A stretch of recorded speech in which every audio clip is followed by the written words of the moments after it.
Quisiera saber si se encuentra el profesor Sergio Salas. Estimado profesor.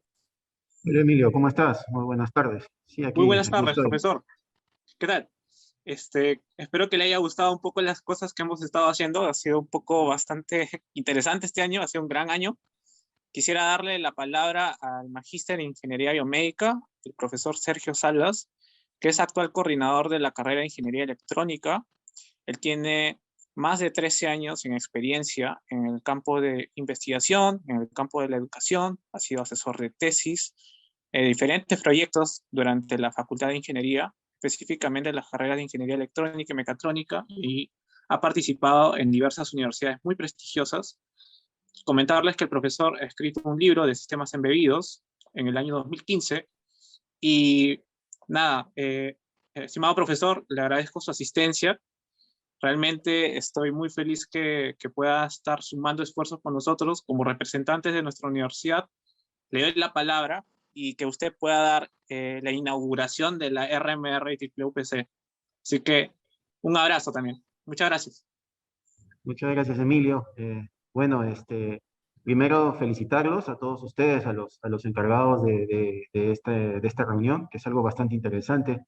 Emilio estaba hablando de una serie de proyectos, inclusive en algunos yo también estuve presente, me has hecho acordar, en el Chasqui yo fui el que desarrolló la estación terrena.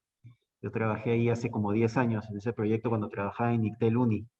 Y bueno, acá en UPC yo soy el coordinador de la carrera hace ya 6 años y bueno, y también he estado ligado a la universidad desde que era estudiante, porque también soy egresado de la UPC como ingeniero electrónico.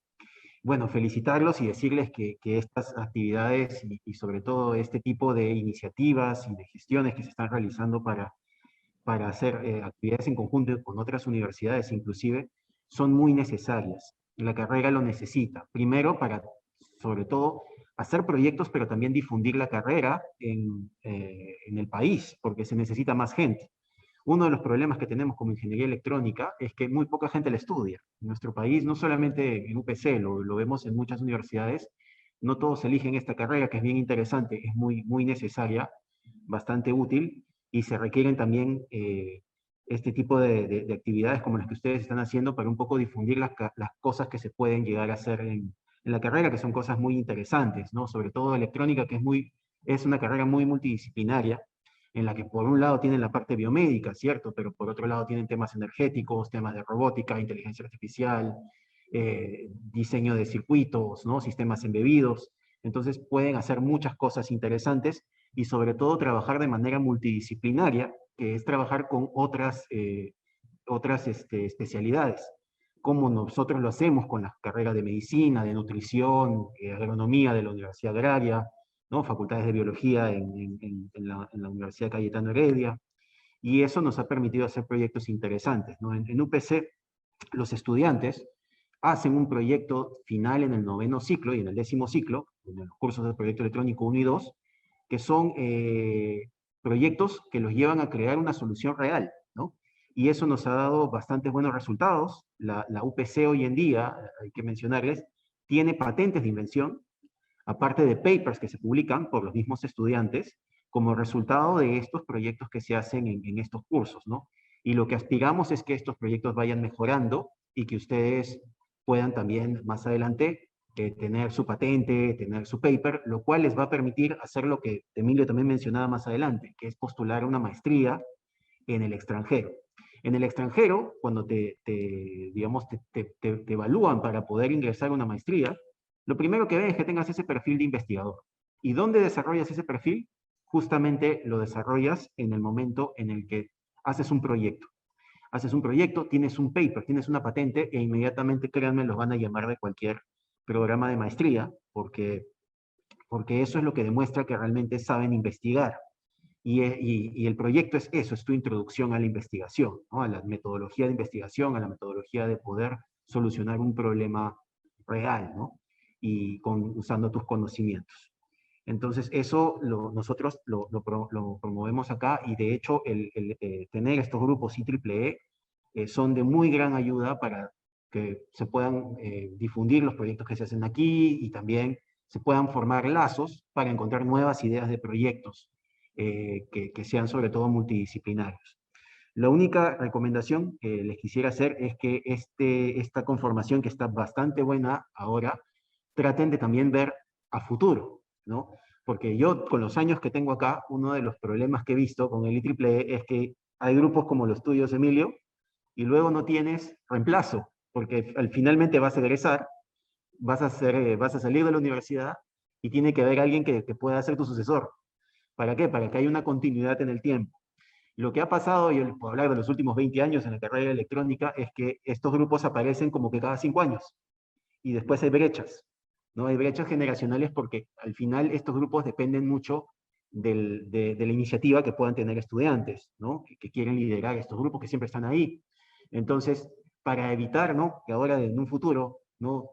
Eso no vuelva a ocurrir, es importante que se formen comitivas también de generaciones menores, ¿no? En los primeros ciclos, para que vayan aprendiendo de lo que ustedes están haciendo y luego cuando ustedes se egresen puedan retomar lo que ustedes hacen para que haya una continuidad en el tiempo, ¿no? Y eso permita que la rama IEEE se mantenga a lo largo de los años siempre trabajando con este mismo esquema, ¿no? Que eso es lo que va a permitir justamente que haya un crecimiento a lo largo del tiempo. Bien, bueno, felicitarlos a todos ustedes, dar por inaugurado esta reunión, que me parece muy espectacular. Y bueno, me pidieron que explicara un poco acerca del proyecto Fukui. Creo que acá puedo compartir pantalla, voy a compartir una presentación, y les voy a hablar del Fukui, que es un proyecto que se desarrolló acá en la UPC el año pasado y este año. ¿Qué es Fukui? Bueno, les comento. Nosotros en la UPC tenemos un área de investigación. De hecho, el área de investigación trabaja con los estudiantes para la publicación de papers y de patentes. Pero también hacemos proyectos en los que estamos involucrados profesores investigadores, también tenemos investigadores dedicados a hacer proyectos, y de esos proyectos también nacen tesis que se proponen para la carrera de electrónica, algunos también para mecatrónica. El proyecto Fukui, ¿cómo nace? Bueno, pues, el año pasado, ustedes saben, estábamos ante una situación seguimos en una situación de pandemia en la que esta situación nos obligó a buscar soluciones innovadoras para tratar de ayudar a las personas que están sufriendo de este virus del COVID. Entonces, el CONCITEC es una institución del Estado, ¿no? Que depende de la PCM, de la Presidencia del Consejo de Ministros, que está encargada de velar por los temas de investigación en el país, lanzó un concurso, que era un concurso para desarrollar proyectos que puedan solucionar esta situación problemática. Entonces nosotros presentamos el proyecto Fukui. Fukui es un espirómetro. Ahorita les voy a explicar en qué consiste la espirometría, pero es un equipo que mide el volumen pulmonar, o sea, el volumen de aire que puede soportar el pulmón. Y lo que trata de hacer este equipo es poder medir el daño que el COVID ha generado en los pacientes que lo han superado. De hecho, sabemos que muchos pacientes que logran superar el COVID no quedan bien. Tienen problemas respiratorios, tienen dificultades, demoran en recuperarse, o en algunos casos no sabemos si será posible que se logren recuperar al 100%. Entonces, lo que busca Fukui es ser un equipo que permita monitorear a los pacientes que han pasado, han superado el COVID, y ver si esa recuperación es factible o no. Entonces, se presentó este proyecto gana, resultó ganador. La UPC no se presenta sola, nos hemos presentado con el Hospital 2 de Mayo, que es uno de nuestros socios en este proyecto, para hacer las pruebas de validación de los equipos y conseguirnos los pacientes para hacer dichas pruebas. Y también tuvimos el apoyo del gobierno regional de Cajamarca, que también está interesado en hacer las pruebas en los hospitales regionales de la región Cajamarca. Entonces, comenzamos con este proyecto. El equipo de trabajo lo tienen ahí, lo pueden ver.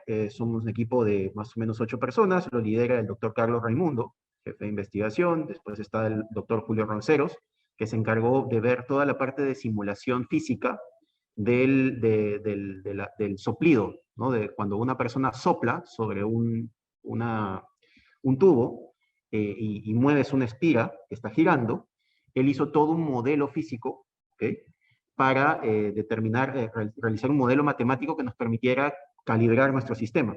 Entonces el doctor Julio Ronceros, que es un físico, nos ayudó haciendo ese modelo matemático. Tenemos una publicación justamente en base a ese estudio.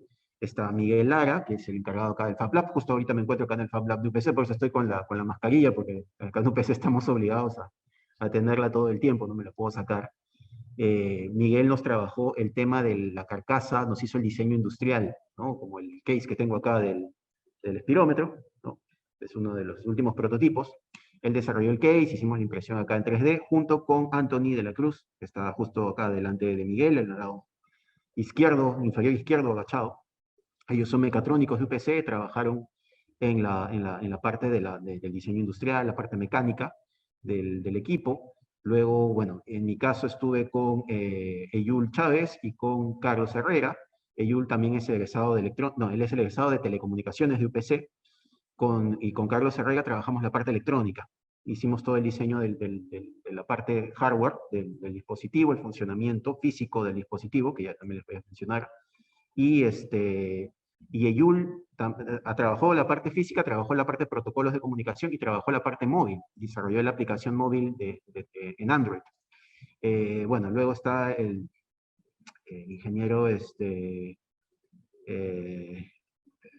Pierre, que él también trabajó la parte del servidor, ¿no? Que recibe la información, y el ingeniero Wilder Namay, que también es parte del equipo de gestión junto con el profesor Carlos Raimundo. Entonces, con ellos comenzamos el proyecto, bastante interesante, y más o menos para explicarles en qué consiste Fukui y cómo funciona, primero les voy a hablar un poquito siempre, como soy profesor, tengo que explicarles algunos fundamentos de la parte fisiológica para poder entender luego cómo opera el equipo, ¿no?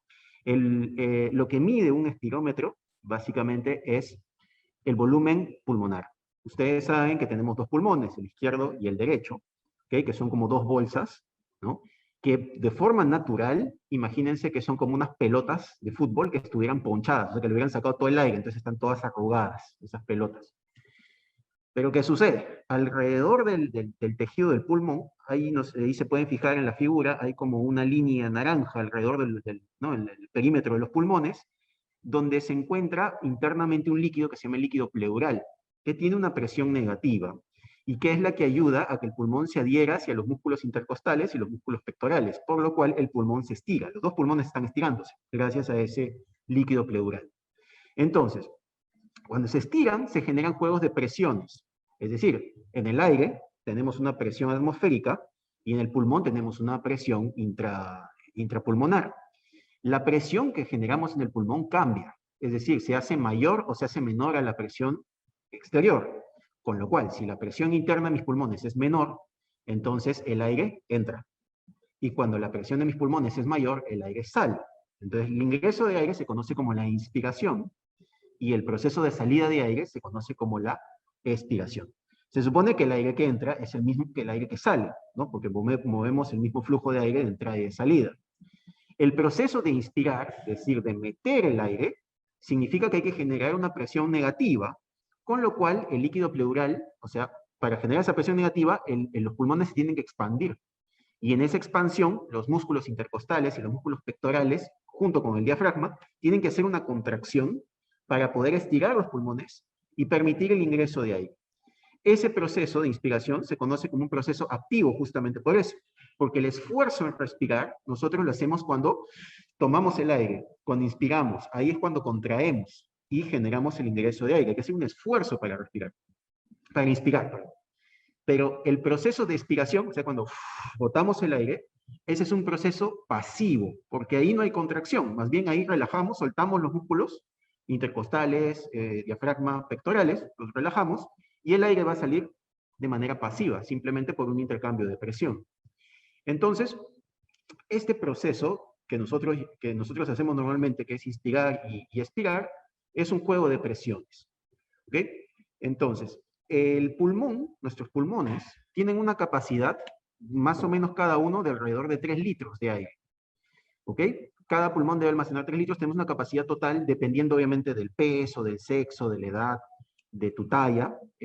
Más o menos va a variar entre más o menos 2 litros, pero digamos una persona promedio debería tener alrededor de 6 litros de capacidad de ingreso de aire en los pulmones. Ahora, de esos 6 litros, nosotros solamente podemos mover 5.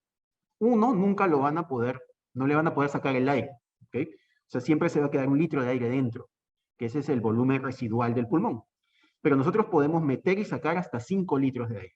¿Es fácil hacer eso? No, o sea, cuesta un montón de trabajo. Tienes que hacer un esfuerzo grandísimo para poder botar 5 litros de aire y para poder meter 5 litros de aire. O sea, tienes que realmente botar, botar, botar el aire hasta que ya no puedas más. ¿Ok? Cuando nosotros respiramos normalmente, ¿no? La respiración normal, solamente de esos 6 litros, solamente movemos medio litro. Medio litro que sale, medio litro de aire que entra. Estamos moviendo así. Medio litro hacia afuera y medio litro hacia adentro. Eso se llama volumen tidal, que es lo que normalmente nosotros movemos. Pero ¿qué pasa con el COVID? Cuando tenemos esta enfermedad, a veces hasta cuando eres asintomático, el COVID afecta al tejido pulmonar. Vamos a ver también cómo afecta la función de los alvéolos. Y lo que hace es te quita capacidad pulmonar. Entonces, el volumen tidal de los 6 litros, ¿no? Que estés moviendo 0,5 litros, es una parte pequeña, pero cuando tú tratas de hacer un esfuerzo mayor, te das cuenta de que no puedes, de que te cuesta más. Cuando tratas de tomar más aire, botar más aire, ahí te das cuenta que tienes esa falta de capacidad. Y justamente eso es lo que mide el espirómetro. El espirómetro mide ese volumen total de 5 litros que tú deberías poder meter y sacar. ¿Okay? Y ahí es donde se ve si ha habido un daño o no ha habido un daño. Y si se puede recuperar o no, porque si yo veo que solamente puedes mover 4 litros y de pronto a los 5 o 6 días ya veo que subiste a 4.3, 4.4, ahí nos damos cuenta de que realmente hay una recuperación. Pero si a los 4 o 5 días o a la semana observamos que siempre mantienes esos 4 litros y no hay mejora, ahí nos damos cuenta que el daño resulta ser permanente. Entonces, eso es lo que se quiere ver. ¿Qué es el alveolo? Bueno, el alveolo es una parte fundamental acá. En la red del sistema respiratorio, el aire ingresa por la boca, por los orificios nasales, y pasa por la tráquea, y por la tráquea llega hacia los pulmones, ¿okay? Donde al final va a llegar hacia los bronquios y bronquioles. El pulmón al final es como, cuando el aire ingresa, es como si fuera una red de ductos, que el aire va pasando por una diferente red de ductos, y estos ductos cada vez se van haciendo más pequeños. Se van dividiendo en diferentes redes y se van bifurcando en cada vez ductos más pequeños. ¿Dónde termina el aire que respiramos? Termina en una bolsita muy pequeña, microscópica, que se llama el alveolo. De hecho, el alveolo se encuentra con más alveolos en lo que se conoce como el saco alveolar. ¿Qué cosa es el alveolo? El alveolo es esta pequeña bolsita donde se produce el intercambio de oxígeno con dióxido de carbono. ¿Dónde está el dióxido de carbono? El dióxido de carbono está en todos los tejidos de nuestros órganos. Los tejidos cardíacos, los tejidos hepáticos, todos producen dióxido de carbono como parte del metabolismo celular. El metabolismo es lo que produce energía en nuestro organismo, y siempre para el metabolismo necesitas oxidar, es decir, usar oxígeno, los alimentos, que son la glucosa o los ácidos grasos, y al oxidar el ácido graso, produces energía en forma de ATP, y como producto residual generas agua y CO2. El CO2 es una toxina, ¿okay? Este CO2 que se genera lo tenemos que eliminar, y de hecho lo eliminamos a través de la expiración. Cuando expiramos, botamos aire con dióxido de carbono. Y tomamos el oxígeno, es decir, absorbemos el oxígeno del aire para que el oxígeno entre y permita justamente que nuestro metabolismo siga produciendo energía. Ahora, el problema con el oxígeno es que el oxígeno no es tan fácil de difundir en la sangre. El oxígeno no es tan fácil de atrapar. Se necesita tener una buena cantidad de oxígeno. El sistema respiratorio no es muy eficiente en la captación de oxígeno. Entonces, ¿dónde se obtiene el oxígeno? Justamente a nivel del alveolo. Ese aire que inspiramos ingresa al final a esta bolsita llamada el alveolo, y en el alveolo, la presión del oxígeno, que es mayor a la presión del tejido, digamos, ahí lo que ven es una bolsa que es el alveolo, y ven unas celulitas, ¿no?, de color morado, que se llaman neumocitos. Los neumocitos son las células que atrapan el oxígeno y lo permiten sacar hacia la membrana hematoalveolar, que es como decir el espacio extracelular entre el alveolo y el vaso capilar. El vaso capilar es por donde pasa la sangre, es un vaso microscópico donde pasa la sangre y tiene huequitos el vaso capilar. Y es a través de esos huequitos que el oxígeno logra ingresar hacia los glóbulos rojos y ser reabsorbido para ser transmitido a los demás tejidos del cuerpo. Al mismo tiempo, el aire que respiramos, al tener una presión de dióxido de carbono baja, permite que el dióxido de carbono que está en la sangre salga hacia el alveolo. Entonces, en el alveolo hay ese intercambio. El oxígeno del aire entra a la sangre y el dióxido de carbono de la sangre sale al alveolo para que cuando expiren lo puedan eliminar.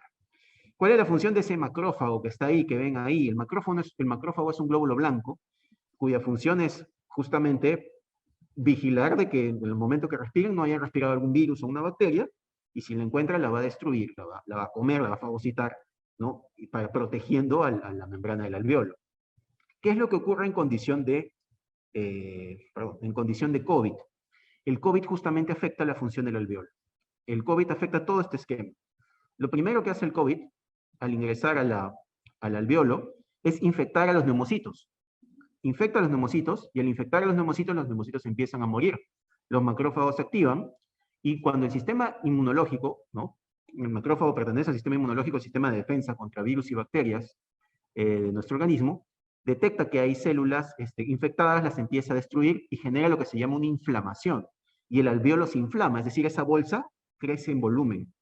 Y al crecer en volumen se vuelve más sensible. Y lo que se crece en volumen, pero se inflama y tiene más mucosa dentro. Y eso genera que el oxígeno que ingresa, con la presión que tiene, le dificulta el pase hacia el capilar.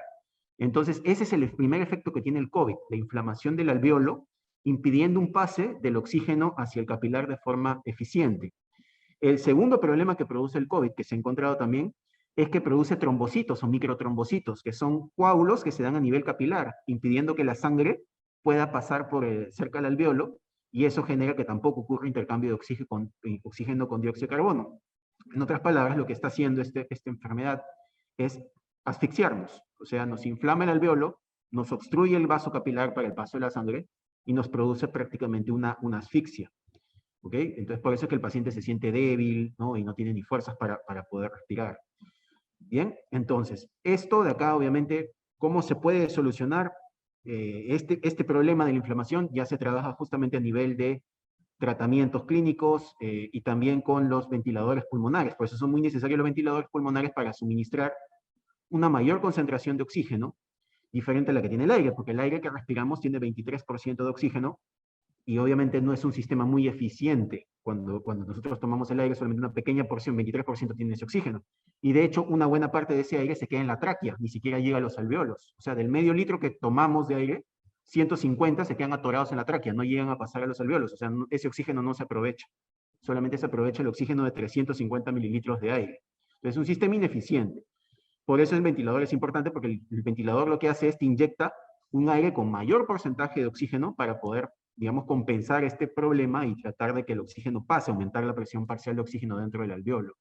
Pero aún así es complejo, porque el alveolo al quedar inflamado y al aumentarle la presión puede también colapsar. Entonces, no es algo tan sencillo este tema de tratar a un paciente con COVID en situación crítica por inflamación del pulmón, pero bueno, el ventilador ayuda bastante. Bien, ¿qué vemos acá? En esta gráfica que les muestro está la gráfica de los volúmenes de espirometría, lo que se llaman volúmenes pulmonares. Ahí les decía, normalmente nosotros movemos medio litro de aire, ¿no? Ahí ven esa curvita entre los 2.500 y antes de los 3.000, hay una variación senoidal que se corresponde al volumen tidal. Ahora, nosotros si tomamos aire con todas nuestras fuerzas, podemos alcanzar hasta 6 litros de aire, lo que se conoce como la capacidad vital, ¿no? La capacidad vital es todo lo que podríamos llegar a tomar de aire, a meter, y también todo lo que podríamos botar.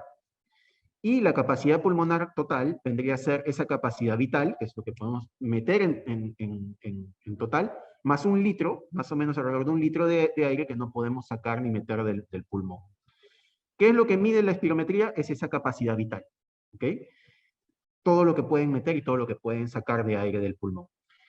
Y eso requiere esfuerzo, y ese es uno de los problemas de la espirometría. Requiere mucho esfuerzo poder meter y sacar el aire.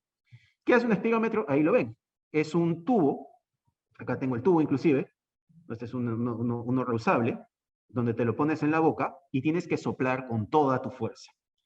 Se estila colocar un gancho en la nariz, porque el aire tiene que salir, todo el 100% del aire que expiran tiene que salir por el tubo. Si ustedes no se ponen ese gancho en la nariz, cuando soplen, el aire se les va a salir también por la nariz, y parte del flujo expiratorio se va a perder, no lo van a medir. Por eso es necesario colocar un gancho. El equipo lo que hace es mide el tiempo, en el tiempo, cómo va cambiando el flujo. Es decir, hay un incremento de flujo y luego va cayendo conforme terminan de soplar.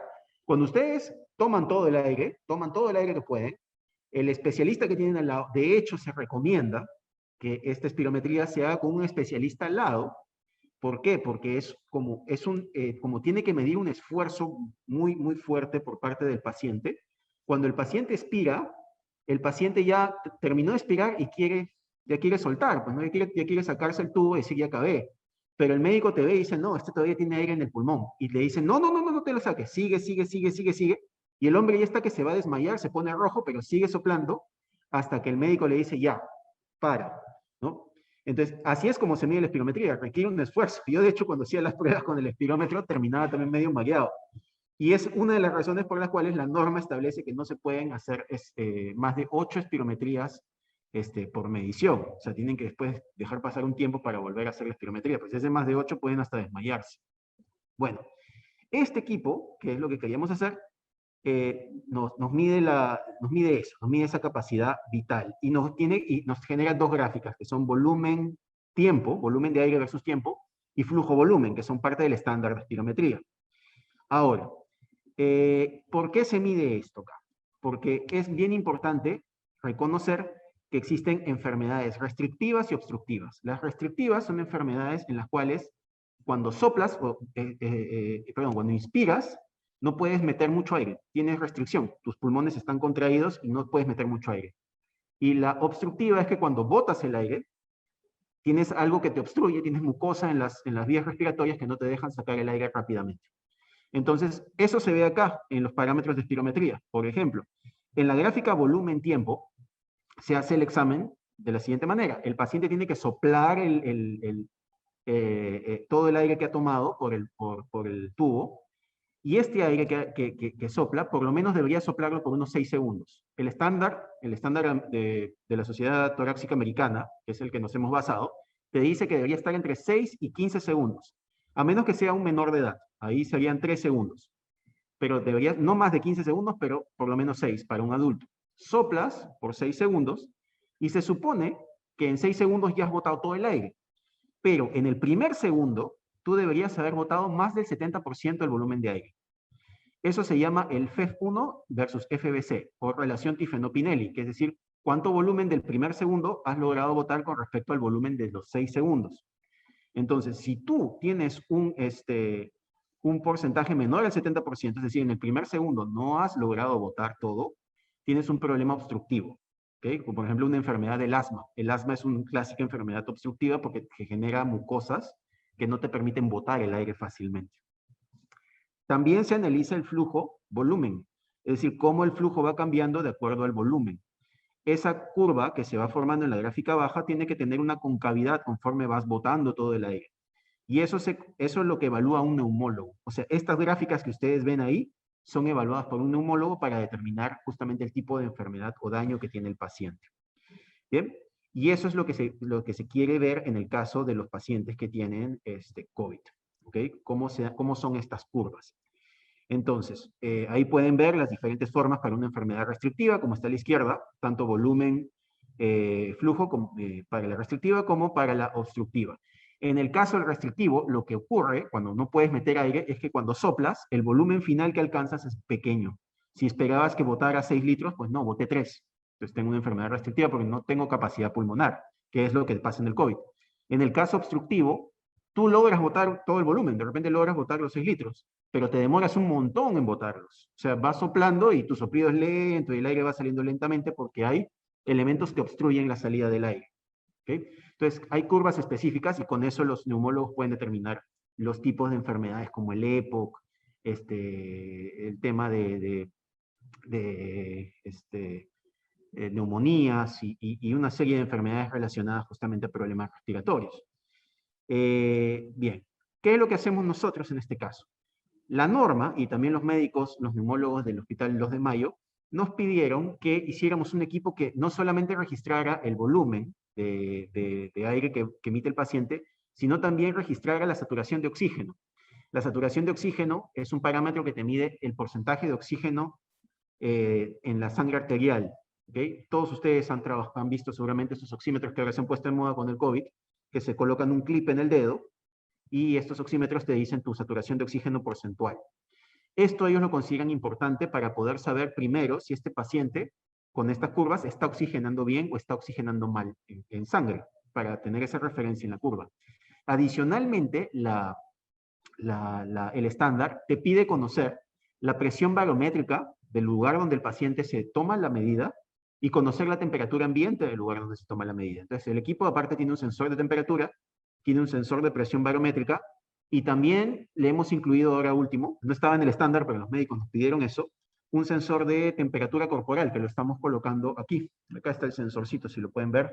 Es este clipcito acá, que es el que tiene las pistolas que toman temperatura, que están en los supermercados, ¿no? Entonces, le estamos incluyendo eso para que el paciente también se mida la temperatura y eso esté registrado al momento de enviar la espirometría.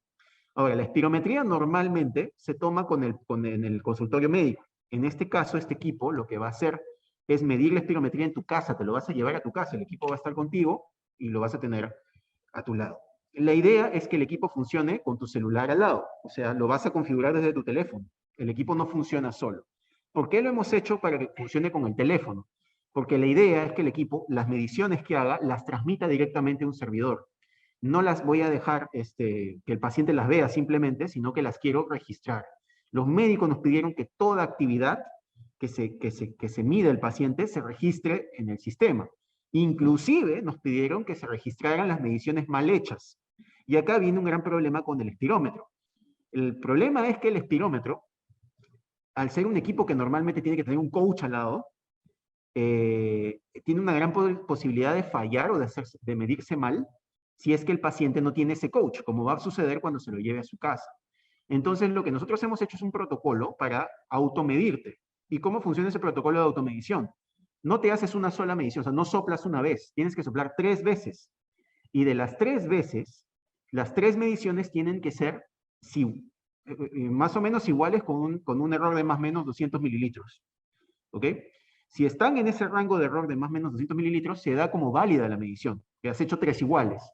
Pero si yo me hago 3 mediciones, tengo 2 iguales, que por ejemplo me dicen que he llegado a 6 litros, y una que me dice que he llegado a 5.1, entonces, o las dos que se parecen están malas, o la otra es la buena y las otras 2 están malas. O perdón, las otras 2 están buenas y la otra está mala.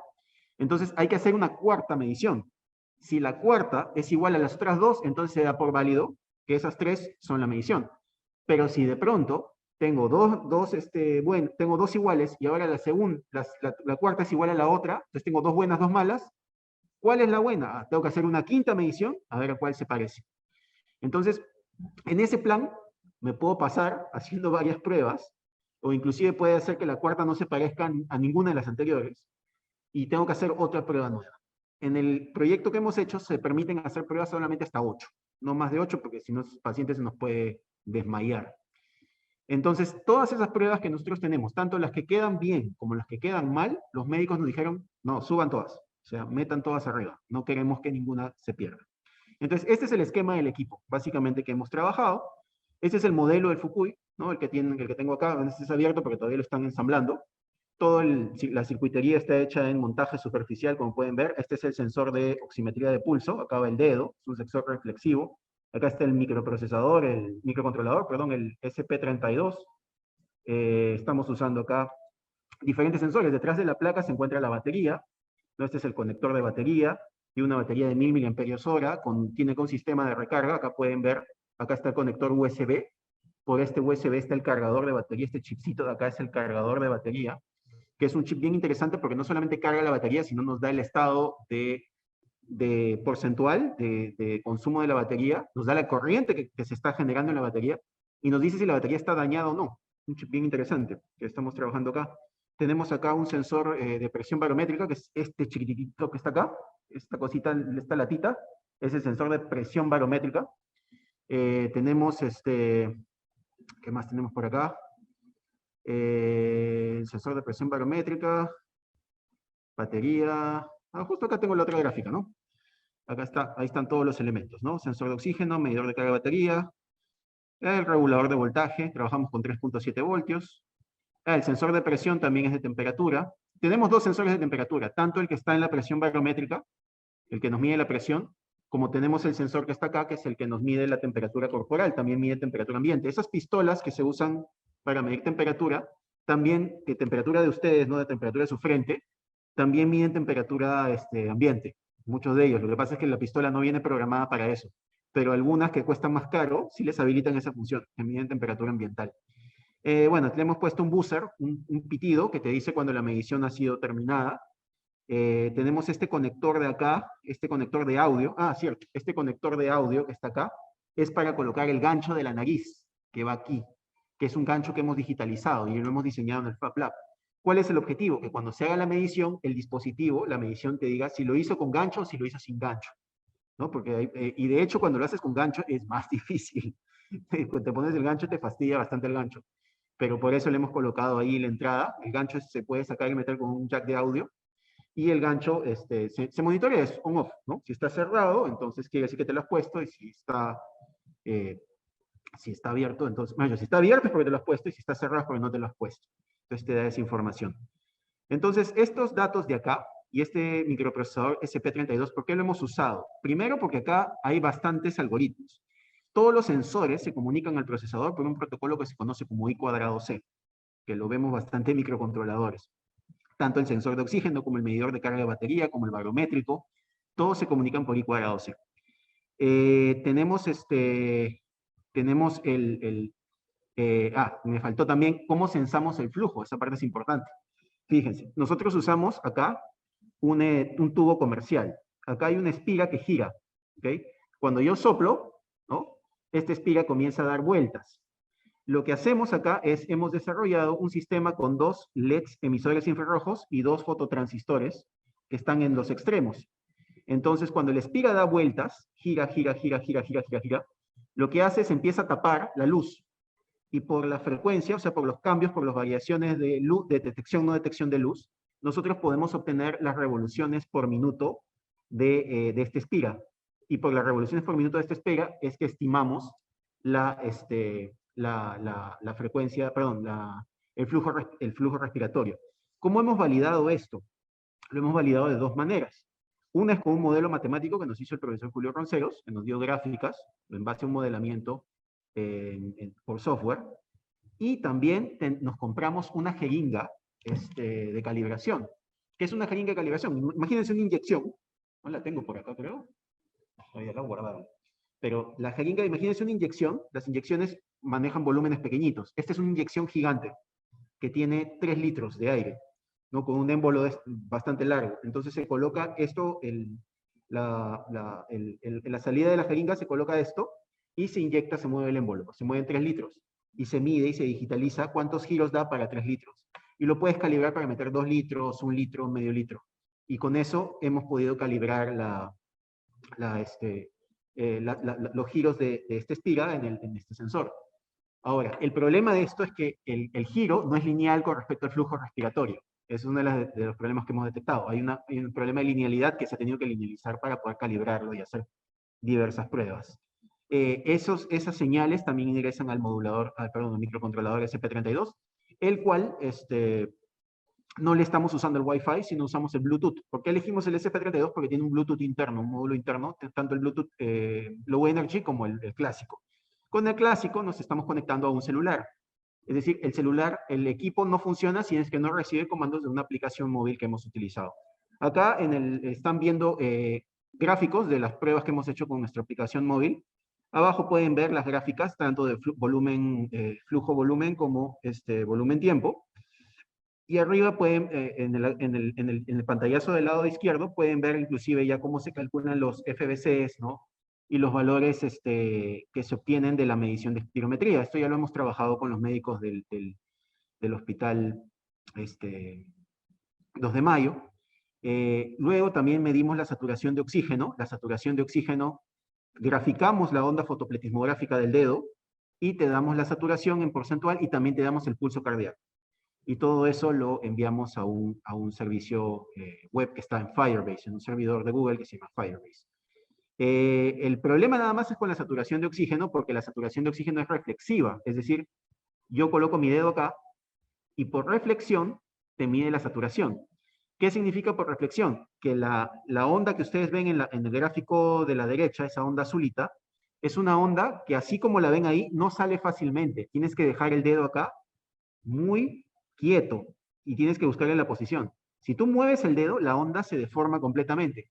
y el algoritmo que usamos para hacer la detección, para el cálculo de la saturación de oxígeno no funciona. El algoritmo necesita la onda estable. Entonces, este equipo de aquí, el problema que tiene es que cuando tú te mides la saturación, te pide que tengas el dedo quieto y si no tienes paciencia, pues no te va a calcular.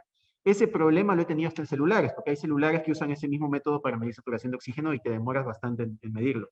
Para una nueva versión, lo que queremos hacer es poner un oxímetro de verdad, o sea, ponerle esto como una especie de, de entrada de clip para que puedas meter el dedo dentro del equipo y te lo mida por absorción, que es mucho más fácil. O sea, es mucho más, no fácil, sino es más robusto, ¿no? En absorción la onda siempre te va a salir estable, pero en reflexión es bien difícil.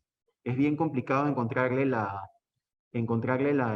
posición al dedo y también tienes que calibrar el nivel de iluminación para que haga una correcta reflexión. Si el dedo es muy, muy claro y le metes mucha luz, se satura la señal. Si el dedo es muy oscuro y le pones poca luz, la señal no se refleja. Entonces, cada dedo es diferente. Entonces, el equipo tiene que autocalibrar el nivel de luz que emite en función a la onda que no llega a recibir o de acuerdo a la saturación que obtiene. Entonces, ese algoritmo que le hemos puesto ahí nos ha costado un poco de trabajo porque ha recaído ahí varias pruebas, ¿no? Y bueno, y también nos falta trabajar también en la calibración de esto, porque todas las personas que nos hemos colocado el oxímetro tenemos saturaciones altas, pero necesitamos gente con saturación baja para ver cómo responde, ¿no? Bien, entonces eso es básicamente el espirómetro. En grandes rasgos, explicarles cómo funciona. Y bueno, no sé si tienen alguna pregunta, si no, ya para dejar el paso a Emilio para que continúe con las demás exposiciones. Profesor, bueno, más bien agradecerle porque usted se ha explayado bastante y creo que me ha encantado bastante su proyecto. En realidad, yo lo había conversado bastante con el profesor Raimundo. Él nos habló que tenía todo un equipo de investigación desarrollando este proyecto, el PUCUI, y lo felicito más bien justamente como parte de los proyectos de la Escuela de Ingeniería Electrónica, Mecatrónica y a la Facultad de Ingeniería en sí. Quisiera invitarlo a que pueda dar como que unas palabras por parte de nuestra institución y poder dar inicio a la RMR Bicentenario y unas palabras para poder dar la inauguración del evento. Ok, bueno, gracias por lo que me mencionas. Y bueno, sí, como les digo, felicitarlos por lo que han realizado. Espero que este inicio se repita constantemente, ¿no? Este tipo de eventos que ustedes están desarrollando es muy importante que se hagan con cierta frecuencia para no perder la costumbre y para que puedan ver qué cosas se están haciendo a nivel nacional en diferentes universidades e institutos. Piensen también, sobre todo, en cómo pueden ayudar a nuestra sociedad con el tema del COVID. Ustedes tienen una capacidad enorme de hacer cosas interesantes. De hecho, hay más proyectos que estamos haciendo acá relacionados al COVID. Y en otra ocasión les puedo también explicar, estamos haciendo también un sistema de ventilación para que la gente para verificar que la calidad del aire donde nos encontramos esté adecuada. Y esas son cosas que ustedes también tienen que estar pensando y ver cómo poder crear, ¿no? Entonces, los felicito por lo que están haciendo y bueno, doy por inaugurado este evento. Espero que sea de mucho provecho para todos ustedes y presten bastante atención porque las ponencias que vienen a continuación las he estado viendo y están bastante, bastante interesantes. Profesor, las palabras me llegaban al corazón. Le agradezco mucho las palabras, realmente sentir el apoyo que tengo de la universidad por parte de usted, del doctor Carlos Valdés, del Vicerrectorado de Investigación que tenemos por parte de todas las autoridades, nos motiva a que podamos justamente realizar este tipo de iniciativas. Y como usted mencionó, esto que siga durante este año y los siguientes y así. Y sí estamos pensando ya en el tema de un sucesor. Como usted verá, ya este año ya está casi a medio año. Ya el próximo año yo estoy viajando a Canadá, me estoy yendo a la Universidad de Alberta. Y bueno, ya estoy viendo también ese tema, ¿no? Preparando a un sucesor que va a continuar con este tipo de iniciativas, que yo sé que esto no va a ser de cada 5 años, sino que va a ser cada año y ya estamos sentando las bases para que esto se repita. Y como yo le prometí cuando ingresé, eh, iba a haber trabajo y lo estamos haciendo. Así Muy que bien, muchas bueno, gracias, profesor. me alegro bastante, los felicito entonces. Ya saben que pueden contar conmigo para lo que necesiten. Yo de hecho estoy feliz de que trabajen de esta manera y quiero que esto sí pues continúe como se está haciendo. Bueno, entonces continúen adelante.